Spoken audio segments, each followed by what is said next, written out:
हाँ तो बच्चों, नमस्ते। कैसे हैं आप?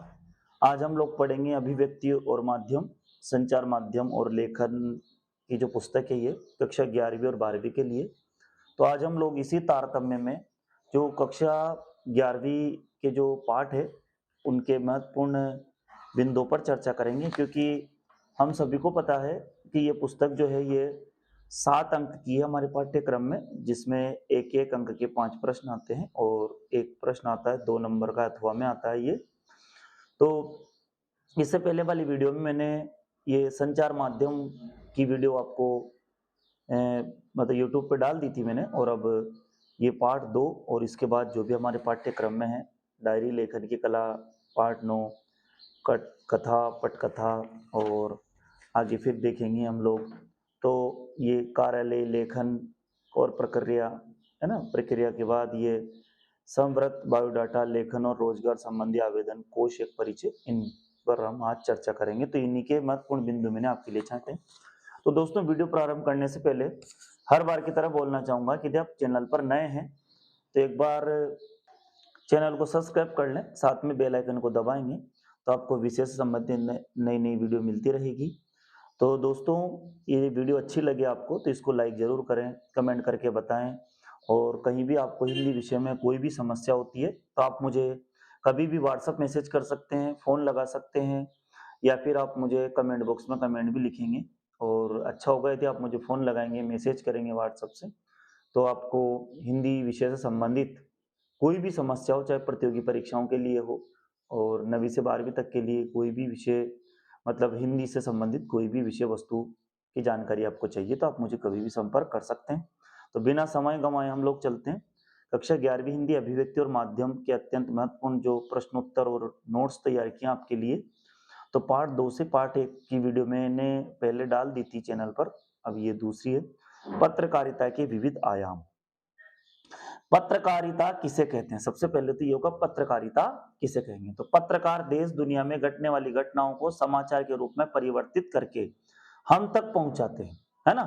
पत्रकार देश दुनिया में घटने वाली घटनाओं को समाचार के रूप में परिवर्तित करके हम तक पहुंचाते हैं।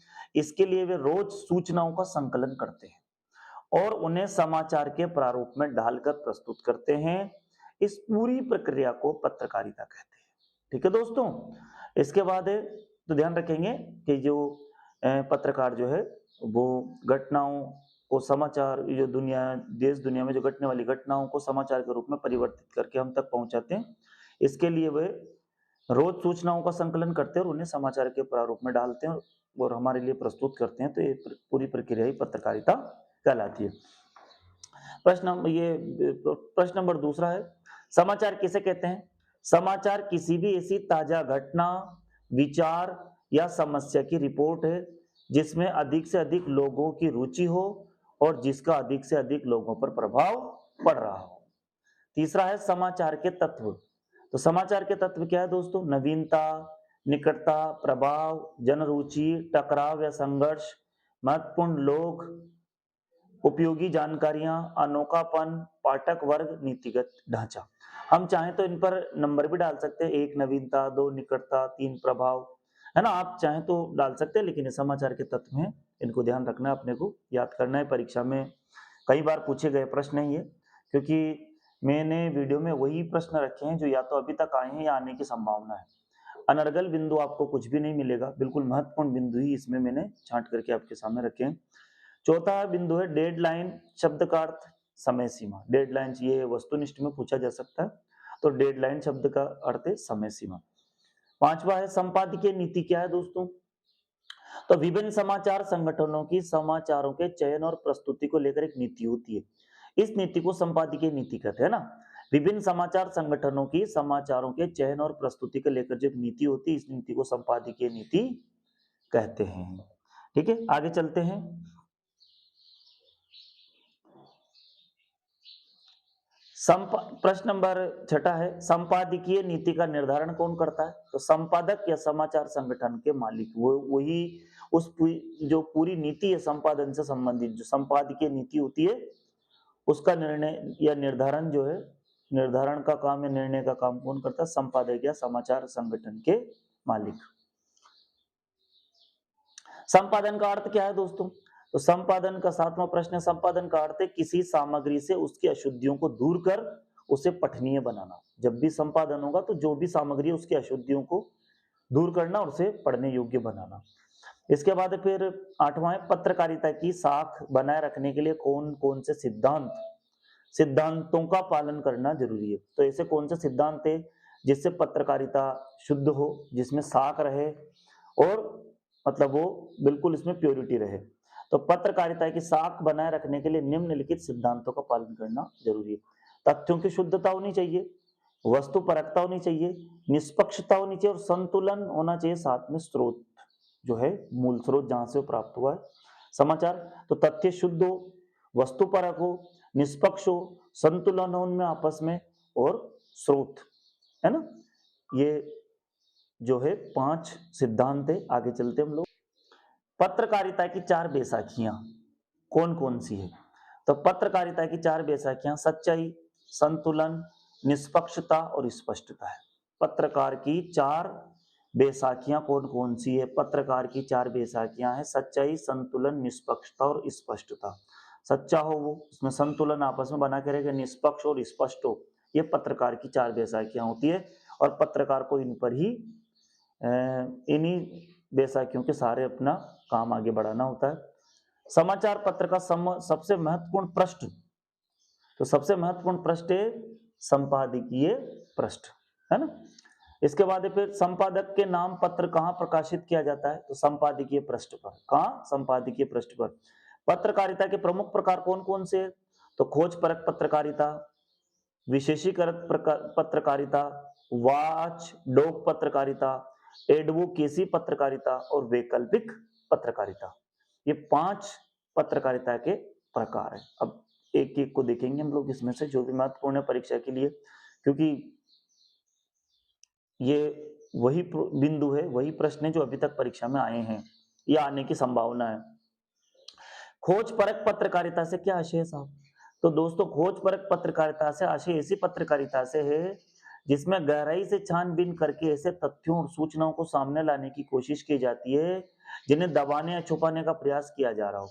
आमतौर पर खोजी पत्रकारिता सार्वजनिक महत्व के मामलों में भ्रष्टाचार, अनियमितताओं और गड़बड़ियों को सामने लाने की कोशिश करती है। ठीक है।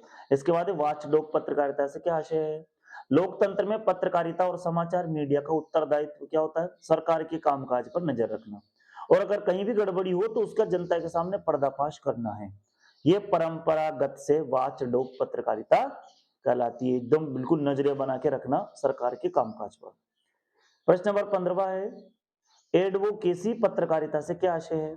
तो किसी खास विचारधारा या मत पर जनमत बनाने के लिए अभियान चलाने वाली पत्रकारिता को एडवोकेसी पत्रकारिता कहते हैं। किसी खास विचारधारा या मत पर जनमत बनाने के लिए अभियान चलाने वाली पत्रकारिता को एडवोकेसी पत्रकारिता कहते हैं। इसके बाद कुछ महत्वपूर्ण बिंदु है। ये कागज का आविष्कार का श्रेय किसको जाता है? ये बहुत महत्वपूर्ण प्रश्न है और ये 2-3 बार परीक्षा में आ चुका है। तो श्रेय चीन के साई लून को जाता है। साई लून है ये। कागज के आविष्कार का श्रेय चीन के साई लून को दिया जाता है। चल टाइप, जैसे टाइपराइटर कहते हैं, उस जो चल टाइप के आविष्कार ने मुद्रण को नया स्वरूप दिया, इसका श्रेय जर्मनी के गुटेनबर्ग को दिया जाता है, जिसने सन 1400 से 1468 के बीच चल टाइप का आविष्कार किया। तो चल टाइप है ना, टाइपराइटर का आविष्कार किसने किया? तो जर्मनी के गुटेनबर्ग ने कब किया? 1400 से 1468 के बीच में इसका आविष्कार किया। सन 1300 के आसपास छपी एक कोरियाई धार्मिक पुस्तक अब तक उपलब्ध पुस्तकों में से सबसे पुरानी पुस्तक है। वैसे तो अब बहुत सारी पुस्तकें हमारे धार्मिक पुस्तकें भी है जो भी बहुत पुरानी है, लेकिन जो हमारी पुस्तक में लिखा है, जो अभिव्यक्ति और माध्यम है, उसी के हिसाब से मैंने आपके सामने ये रखा है। तो सन 1300 के आसपास छपी एक कोरियाई धार्मिक पुस्तक अब तक उपलब्ध पुस्तकों में से सबसे पुरानी पुस्तक है। इसके बाद पार्ट 8 है डायरी लिखने की कला। तो डायरी लेखन क्या है दोस्तों? दिन भर आप जिन घटनाओं, है ना, अब हम पार्ट 8 पे आ चुके हैं। दिन भर आप जिन घटनाओं, गतिविधियों और विचारों से गुजरते हैं, जैसे आपने दिन भर में जो भी घटनाएं, गतिविधियां और विचारों से आप गुजरे, उन्हें डायरी के पृष्ठों पर शब्दबद्ध करना ही डायरी लेखन है ना? तो आप दिन भर जिन घटनाओं, गतिविधियों और विचारों से गुजरते रहे, उन्हें डायरी के पृष्ठों पर शब्दबद्ध करना ही डायरी लेखन है। इसके बाद में डायरी लेखन की भाषा शैली कैसी होनी चाहिए दोस्तों? तो डायरी लिखते समय हमें सहज, व्यावहारिक तथा आडंबर विहीन भाषा शैली का प्रयोग करना चाहिए। मानक एवं साहित्यिक भाषा शैली के प्रयोग के मोह में हम डायरी में अपनी भावनाओं को सहज रूप से व्यक्त नहीं कर सकते, इसलिए साहित्यिक और मानक और साहित्यिक भाषा का प्रयोग करने की आवश्यकता नहीं है। हमें सहज, व्यावहारिक और आडंबर विहीन भाषा शैली का ही प्रयोग करना चाहिए। अब इसमें कुछ महत्वपूर्ण बिंदु है जो ये परीक्षा में आए हैं अभी तक। यात्रा वृत्तांत जो है वो काफी पहले से ही डायरी के रूप में लिखे जाते हैं। आपसे कभी पूछे तो गद्य की ऐसी कौन सी विधा है जो डायरी के रूप में लिखी जाती है, तो यात्रा वृत्तांत जो है काफी पहले से डायरी के रूप में लिखे जाते हैं। एनी फ्रैंक का जन्म, एनी फ्रैंक है जिसकी डायरी सबसे ज्यादा पढ़ी गई अभी तक, सबसे पहले डायरी इसी ने लिखी थी, तो वो थी एनी फ्रैंक का जन्म 1929 ईस्वी में जर्मनी में हुआ था। वह एक यहूदी लड़की थी, है ना? तो 1929 में जर्मनी में होता, ये वह एक यहूदी लड़की थी। और तीसरा बिंदु, एनी फ्रैंक की डायरी मूलतः डच भाषा में सन 1942 से 44 के बीच में लिखी गई। एनी फ्रैंक ने डायरी लिखी थी जो डच में थी, डच भाषा में थी और सन 1942 से 44 के बीच में लिखी गई। चौथा है सन 1947 में डायरी अंग्रेजी में the diary of a young girl के नाम से प्रकाशित हुई। सन 1947 में डायरी अंग्रेजी में the diary of a young girl के नाम से प्रकाशित हुई। और पांचवा, 20वीं सदी की सर्वाधिक पढ़ी गई पुस्तकों में से एक है। 20वीं सदी में जो पुस्तकें पढ़ी गई सबसे ज्यादा इसी को पढ़ा गया। प्रश्न नंबर 6 है, डायरी बिल्कुल निजी वस्तु है ना? ध्यान रखना है, कई बार असत्य में डायरी बिल्कुल निजी वस्तु है और यह मानकर ही उसे लिखा जाना चाहिए कि वह किसी और के द्वारा नहीं पढ़ी जाएगी, क्योंकि और विधाएं तो हम दूसरों के लिए लिखते हैं लेकिन डायरी स्वयं के लिए लिखते हैं। प्रश्न नंबर 7वां, यह कतई जरूरी नहीं है कि डायरी परिष्कृत और मानक शैली में लिखी जाए। ऊपर आई गया तो बिल्कुल ये साहित्यिक या परिष्कृत भाषा में लिखा जाए जरूरी नहीं है। 8वां, डायरी नितांत व्यक्तिक रचना। अभी ये जो 2025 में वार्षिक परीक्षा हुई थी इसमें आया था, ये डायरी नितांत व्यक्तिक रचना, सत्य में आया था, जो व्यक्तिक रचना है। बिंदु है डायरी, नवा बिंदु, डायरी स्वलेखन है, इसलिए इसमें किसी घटना का एक ही पक्ष उजागर होता है। स्वलेखन है इसलिए इसमें एक ही पक्ष उजागर होता है। डायरी निजी अनुभूतियों के साथ साथ सामाजिक आर्थिक परिप्रेक्ष्य का ब्यौरा भी प्रस्तुत करता है ना? प्रस्तुत करती है, ये ना, ये देखते हैं। तो डायरी जो है निजी अनुभूतियों के साथ साथ सामाजिक आर्थिक परिप्रेक्ष्य का ब्यौरा भी प्रस्तुत करती है। बिंदु 11वां, डायरी अंतरंग साक्षात्कार है और 12वां, डायरी हमारी सबसे अच्छी दोस्त है। इसके बाद 10वां पार्ट आ गया कथा पटकथा। सबसे पहले तो कथा पटकथा किसे कहेंगे, परिभाषा है ना? पटकथा शब्द पट और कथा के मेल से बना है। पट है ना पर्दा और कथा ने कहानी के मेल से बना है। इसका अर्थ है वह कहानी जो पर्दे का मतलब सिनेमा, टेलीविजन, जो पिक्चर होती है ना, टेलीविजन पर नाटक पिक्चर जो भी आते हैं, है ना, तो पर्दे सिनेमा टेलीविजन पर दिखाए जाने के लिए लिखी गई हो, वही कथा या पटकथा होती है। अब इसके बाद नाटक और पटकथा में क्या अंतर है तो देखते हैं। ये चौथा वाला अंतर नहीं है, 3 ही अंतर है यहाँ पर। दृश्य अक्सर लंबे और सीमित होते हैं नाटक में। दृश्य जो क्या होते हैं, अक्सर लंबे और सीमित होते हैं, और पटकथा में दृश्य छोटे छोटे और विविध स्थानों पर हो सकते हैं। दृश्य अक्सर नाटक में लंबे और सीमित होते हैं और दृश्य छोटे छोटे और विविध स्थान, क्योंकि नाटक तो अपन एक ही मंच पर पूरा करते हैं और जब पटकथा होती है तो अपन अलग अलग स्थानों पर करते हैं ना, उसको पूरा उसका जो भी मंचन है, तो फिर छोटे छोटे होते हैं और विविध स्थानों पर होते हैं। स्थान, समय और स्थान, मंच के कारण समय और स्थान की सीमा भी होती है। मंच के कारण समय और स्थान की सीमा होती है, इसमें एक ही जगह सब काम करना होता है। लेकिन यहाँ क्या है कि कैमरे की मदद से समय और स्थान कभी भी बदले जा सकते हैं, है ना, इसको कभी भी बदला जा सकता है। प्रस्तुति, एक सजीव मंच प्रदर्शन है। नाटक सजीव मंच प्रदर्शन है जो एक ही बार दिखाई देता है, लेकिन यह रिकॉर्डेड माध्यम के लिए होता है, जो आप 10 बार बार बार इसको टेलीविजन पर प्ले कर सकते हो, लेकिन नाटक तो मंच पर एक ही बार होगा। इसके बाद ये चौथा अंतर नहीं है, ये मैंने यहाँ लिख दिया, लेकिन ये अभी ये भी वार्षिक परीक्षा में आया था। पटकथा की मूल इकाई किसे कहते हैं? तो पटकथा की मूल इकाई दृश्य होती है, और समय, स्थान या कार्य व्यापार बदलने पर दृश्य भी बदल जाते हैं।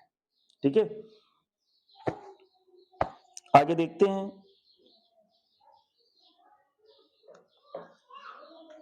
बिंदु, अब ये प्रश्न दूसरा है, पटकथा लिखते समय किन किन बातों का ध्यान रखना जरूरी है और क्यों? तो पटकथा लिखते समय निम्नलिखित बातों का ध्यान रखना चाहिए। दृश्य संख्या के साथ दृश्य कहाँ घटित होने वाला है, अर्थात दृश्य की लोकेशन या घटना स्थल लिखना चाहिए। जब भी हम जैसे दृश्य को कहीं भी घटना, जैसे मान लो यूरोप में, अमेरिका में, तो पहले ये बताना चाहिए दर्शक को कि ये दृश्य कहाँ का है, वहाँ उस स्थान का नाम होना चाहिए, कि जैसे लखनऊ का है, राजस्थान का जयपुर का है, तो वो उस स्थान का नाम लिखा होना चाहिए। दूसरा, घटना किस समय घटित हो रही है, अर्थात समय क्या है, दिन है, रात है, सुबह है, शाम है, कितनी बजे, ये सारा समय भी उसमें लिखा होना चाहिए। तीसरा, घटना खुले में घट रही है किसी बंद जगह में, अर्थात तो वो घर के अंदर घट रही है बाहर, ये भी पता चलना चाहिए, है ना, ये भी ध्यान रखना चाहिए अपने को। और बिंदु चौथा है, प्रत्येक दृश्य के साथ होने वाली घटना के समय या संकेत भी दिया जाना चाहिए। दृश्य के साथ जो भी घटना घट रही है, तो घटना के समय का संकेत भी दृश्य के साथ दिया जाना चाहिए। इसके बाद है फिर पांचवा बिंदु है, प्रत्येक दृश्य के प्रारंभ में पात्रों की गतिविधियों के भी संकेत देने चाहिए। जैसे ही कोई दृश्य प्रारंभ हो तो उससे पहले बता देना चाहिए कि ये पात्र ये करेगा। हम टीवी में देखते हैं ना, ये पात्र ये बनेगा, इसका ये नाम रहेगा। तो पात्रों की जो भी गतिविधियां, उनके संकेत भी देने चाहिए। और बिंदु छठा है, प्रत्येक दृश्य के बदलने के साथ उसके होने वाली सूचना भी देनी चाहिए। आगे चलते हम लोग। अब हम आए अध्याय 14 है हमारा, कार्यालयीय लेखन और प्रक्रिया। तो कार्यालयीय लेखन और प्रक्रिया में क्या आएगा, देखो, सरकारी पत्र औपचारिक पत्र की श्रेणी में आता है। कई बार परीक्षा में आया है। सरकारी पत्र कौन से पत्र की श्रेणी में आते हैं, अनौपचारिक या औपचारिक? तो बच्चे यहाँ पर कंफ्यूज हो जाते हैं, तो आपको ध्यान रखना है, औपचारिक पत्र की श्रेणी में आते हैं। दूसरा है, सरकारी पत्र एक कार्यालय, विभाग या मंत्रालय से दूसरे कार्यालय, विभाग या मंत्रालय को लिखे जाते हैं, है ना। सरकारी पत्र एक कार्यालय, विभाग या मंत्रालय से दूसरे कार्यालय, विभाग या मंत्रालय को लिखे जाते हैं। बिंदु तीसरा है, पत्र के शीर्ष पर कार्यालय, विभाग या मंत्रालय का नाम जो भेज रहा है। जैसे आपने देखा होगा लेटर हेड पे हमारे विद्यालय से या कहीं भी किसी विभाग से कोई पत्र जाता है, तो उसके ऊपर उस विभाग का पूरा विवरण रहता है, उसका नाम रहता है ना। तो शीर्ष पर कार्यालय, विभाग या मंत्रालय का नाम और पता लिखा जाता है। चौथा बिंदु, सरकारी पत्र के बाईं तरफ फाइल संख्या लिखे। बाईं मतलब ये इधर की साइड, जैसे ये पेज है, ये तो ये बायां है, इधर वाला बायां, इधर दायां है ना, ध्यान रखेंगे। तो इधर बाईं ओर फाइल की संख्या ने पत्र के इधर की ओर फाइल की संख्या, ये ध्यान रखना, ये बहुत महत्वपूर्ण चीजें हैं, ये बहुत महत्वपूर्ण बिंदु है, क्योंकि परीक्षा में बच्चे कंफ्यूज हो जाते हैं। और पांचवा बिंदु है, सेवा में का प्रयोग धीरे धीरे कम हो रहा है, प्रति लिखा जा रहा है उसकी जगह पे, है ना। छठा है, विषय के साथ बाईं तरफ महोदय संबोधन लिखा जाता है। महोदय आपने देखा होगा, अपन जो हम विद्यालय में या कहीं भी प्रार्थना पत्र लिखते हैं तो महोदय, श्रीमान इधर की तरफ लिखते हैं। सरकारी पत्र की भाषा सरल और सहज होनी चाहिए। सातवां बिंदु। आठवां, सरकारी पत्र में प्रशासनिक शब्दावली का प्रयोग करना ही उचित है। जब भी आप उसमें शब्दावली प्रयोग करो तो उसमें प्रशासनिक या सरकारी शब्दावली का प्रयोग होना चाहिए। और नवा बिंदु है, सरकारी पत्र में बाईं तरफ प्रेषक का नाम और तारीख, जो भेज रहा है उसको, है ना, जिसको, है ना, प्रेषक का नाम और तारीख जो भेज रहा है। जैसे हमने भेजा, मान लो एप्लीकेशन लिखी, कुछ भी लिखा, तो प्रेषक जो भेज रहा है उसको बाईं तरफ, आपने देखा होगा हम इधर की तरफ लिखते हैं, आपका आज्ञाकारी शिष्य, ये नहीं होना चाहिए, ये इधर की तरफ इसको लिखा जाना चाहिए। इसके बाद है फिर मुख्य टिप्पण नोटिंग। सबसे पहले तो टिप्पण किसे कहते हैं? टिप्पण वह लिखित विवरण है जो उस प्रक्रिया के तहत प्रस्तुत की जाती है ना। टिप्पण वह लिखित विवरण है जो उस प्रक्रिया के तहत जो विवरण प्रस्तुत किया जाता है वो टिप्पण कहलाता है। अब देखते हैं मुख्य टिप्पण के बाद, किसी भी विचाराधीन पत्र अथवा प्रकरण को निपटाने के लिए उस ओर जो राय, आदेश या निर्देश दिया जाता है वो टिप्पणी कहलाती है। जैसे पत्र पर कोई विशेष बात लिखनी है ताकि वो विचार के लिए किसी भी विचाराधीन पत्र अथवा प्रकरण को निपटाने के लिए उस ओर, है ना, प्रकरण को निपटाने के लिए उस ओर जो राय, आदेश या निर्देश दिया जाता है वह टिप्पणी कहलाती है। इस बात का ध्यान रखेंगे। आगे चलते हैं। बिंदु दूसरा है टिप्पणी शब्द अंग्रेजी के नोटिंग शब्द के अर्थ में प्रयुक्त होता है। तीसरा बिंदु है टिप्पणी का उद्देश्य उन तथ्यों को स्पष्ट अथवा तर्कसंगत रूप से प्रयुक्त करना है जिन पर निर्णय लिया जाना है। टिप्पणी का उद्देश्य क्या होता है, ये कई बार परीक्षा में आया कि टिप्पणी का उद्देश्य क्या होता है, उन तथ्यों को स्पष्ट अथवा तर्कसंगत रूप में प्रयुक्त करना है जिन पर निर्णय लिया जाना है। इसके बाद है फिर टिप्पण मुख्यतः दो प्रकार के होते हैं, ये भी परीक्षा में आया है, सहायक स्तर पर टिप्पण और आधिकारिक स्तर पर टिप्पण। ठीक है। इसके बाद छठा है बिंदु है कार्यालय में टिप्पण का कार्य क्या होता है, अधिकतर सहायक स्तर पर होता है। बिंदु सातवां है टिप्पणी लिखने के बाद सहायक अधिकारी दाहिनी ओर अपने हस्ताक्षर कर, दाहिनी ओर इधर की तरफ, ये दायां इधर है और बायां इधर है, इस बात का ध्यान रखेंगे। दाएं और बाएं में कंफ्यूज नहीं होंगे, इस बात का हम लोग ध्यान रखेंगे। तो दायां इधर है और बायां इधर है। ठीक है। इसके बाद देखते हैं आगे।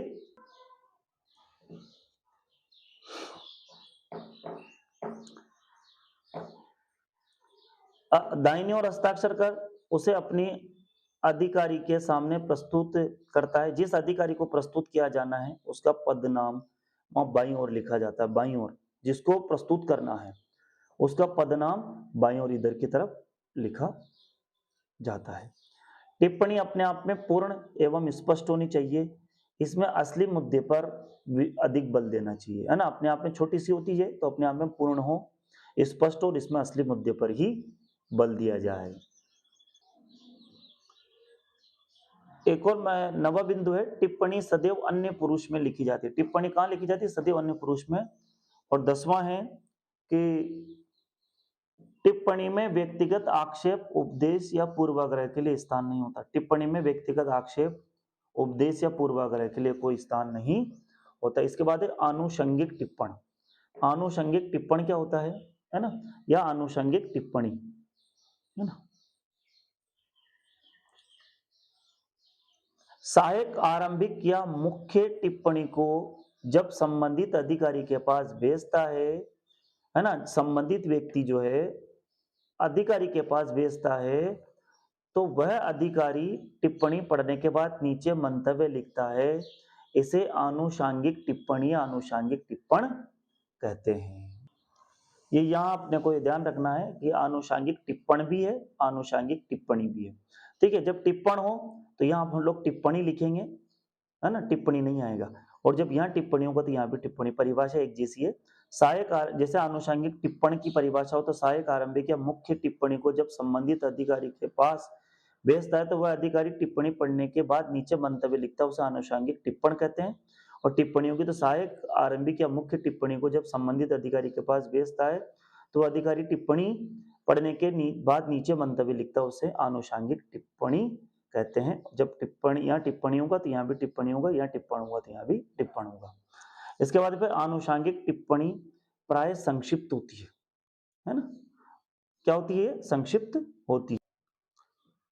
अनुस्मारक या स्मरण पत्र क्या होता है, तो इसमें है जब किसी पत्र, ज्ञापन इत्यादि का उत्तर समय पर प्राप्त नहीं होता तो याद दिलाने के लिए अनुस्मारक भेजा जाता है, इसे स्मरण पत्र भी कहते हैं, है ना। जब किसी पत्र, ज्ञापन इत्यादि का उत्तर यदि समय पर प्राप्त नहीं हो रहा तो याद दिलाने के लिए अनुस्मारक भेजा जाता है, इसे स्मरण पत्र भी कहते हैं।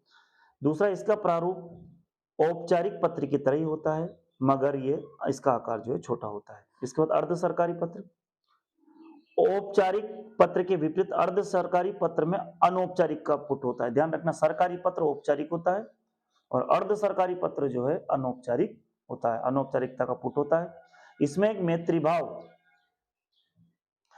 मैत्रीभाव होता है। प्रारूप में बाईं ओर शीर्ष पर प्रेषक का नाम, बायां और दायां आप समझ चुके, तो प्रारूप में बाईं ओर शीर्ष पर प्रेषक, है ना, उसका नाम होगा और नीचे की ओर उसका पद नाम होगा। ध्यान रखेंगे अपन, नीचे उसका पदनाम होगा, है ना। इसके बाद है तीसरा है अर्ध सरकारी पत्र के लिए अमूमन कार्यालय के लेटर हेड का प्रयोग होता है अगर उपलब्ध हो तो। आजकल तो कंप्यूटर पे ही लेटर पेड बन जाता है, ऊपर उसका कार्यालय का नाम लिखा जाता है, लेकिन पहले जब कंप्यूटर की इतनी व्यवस्था नहीं थी तो हर विभाग का अपना लेटर पेड होता था, लेटर हेड होता था, और उसी लेटर हेड पर ऊपर उस पर नाम लिखा रहता था और नीचे वो विवरण लिखते थे, फिर नीचे सील साइन लगा देते थे। ठीक है, आगे देखते हैं। 15वां है स्ववृत्त एक विशेष प्रकार, स्व 15वां ये पार्ट है हमारा, 15 पार्ट है स्ववृत्त बायोडाटा लेखन और रोजगार संबंधी आवेदन पत्र। तो इसमें स्ववृत्त एक विशेष प्रकार का लेखन है जिसमें किसी व्यक्ति विशेष के बारे में किसी विशेष प्रयोजन को ध्यान में रखकर सिलसिलेवार ढंग से सूचनाएं संकलित की जाती है। जैसे आप नौकरी के लिए आवेदन कर रहे हैं तो एक बायोडाटा बनाते हैं ना हम लोग, है ना, या शादी के लिए हम लोग अपना बायोडाटा बनाते हैं, तो वही है ये स्ववृत्त। स्ववृत्त के दो पक्ष हैं, दूसरा बिंदु है उम्मीदवार और नियोक्ता, है ना, एक तो उम्मीदवार होता है और जो एक दूसरा नियोक्ता होता है जो कि उनका चयन कर रहा है। तीसरा बिंदु है स्ववृत्त की शैली सरल, सीधी, सटीक और साफ होनी चाहिए। ध्यान रहे जब भी हम लोग बायोडाटा बनाएं तो उसकी शैली जो है सरल, सीधी, सटीक और साफ होनी चाहिए। चौथा है स्ववृत्त न तो जरूरत से अधिक लंबा हो नहीं ज्यादा छोटा हो, है ना। स्ववृत्त सूचनाओं का एक अनुशासित प्रवाह है, यानी इसमें प्रवाह और अनुशासन दोनों ही होने चाहिए। इसके बाद ये अंतिम पार्ट है हमारा 16वां पार्ट 16 कोश एक परिचय। तो इसमें जो भी परीक्षा में अभी 2026 की जो परीक्षा हुई थी 25 की, तो उसमें भी आया था ये, है ना, और अभी 2026 में भी आया था ये शब्दकोश और वर्णमाला के प्रमुख दो अंतर कौन कौन से। अभी जो 2026 वार्षिक परीक्षा में ये आया था, तो ये बहुत महत्वपूर्ण प्रश्न है ये। शब्दकोश और वर्णमाला में दो महत्वपूर्ण अंतर होते हैं।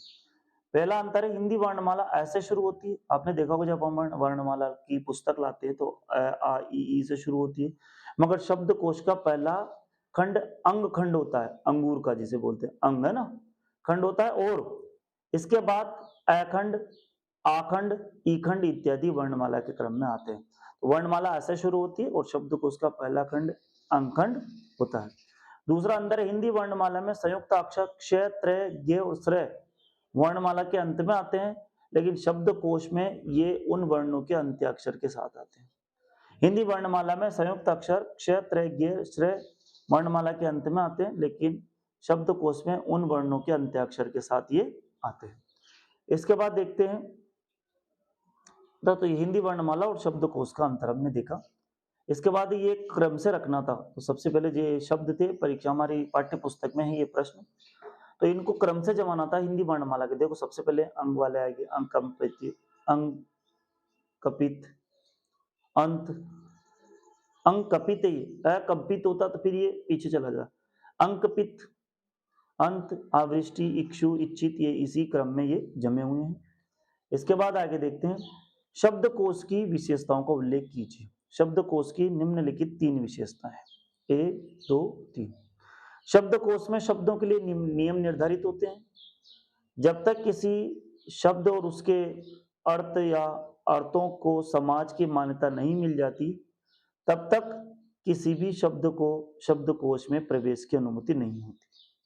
शब्दकोश में लगभग 5 लाख शब्द हैं और आज भी शब्दकोश में नए शब्द जुड़ते रहते हैं, है ना। शब्दकोश में लगभग 5 लाख शब्द हैं और आज भी शब्दकोश में नए शब्द जुड़ते रहते हैं। तो दोस्तों आपने ये सारे महत्वपूर्ण प्रश्नों पर बिंदुओं पर चर्चा की और मैं आपको विश्वास दिला रहा हूं कि आपकी परीक्षा में इससे बाहर बिल्कुल भी नहीं आएगा। जो भी महत्वपूर्ण बिंदु थे मैंने आपके सामने प्रस्तुत किया, आपने देखा, समझा और अनुभव किया। तो आपसे मैं हर बार की तरह यही बोलना चाहूँगा कि आप चैनल पर नए हैं तो एक बार सब्सक्राइब जरूर कर लें इसको, साथ में बेल आइकन को दबा लें, आपको विषय से संबंधित नई वीडियो मिलती रहेगी। और कहीं पर भी आपको विषय से संबंधित कोई भी समस्या होती है तो आप मुझे कभी भी फ़ोन लगा सकते हैं, व्हाट्सएप मैसेज कर सकते हैं, मुझे बहुत अच्छा लगेगा। अपने दोस्तों तक इसको पहुँचाएँ, शेयर करें, इसको लाइक करें। अच्छा लगे तो कमेंट बॉक्स में कमेंट करके मुझे बताएं आप कहाँ से इसको देख रहे हैं और आपको कैसा लग रहा है। आप सभी दोस्तों का ये वीडियो देखने के लिए बहुत बहुत धन्यवाद।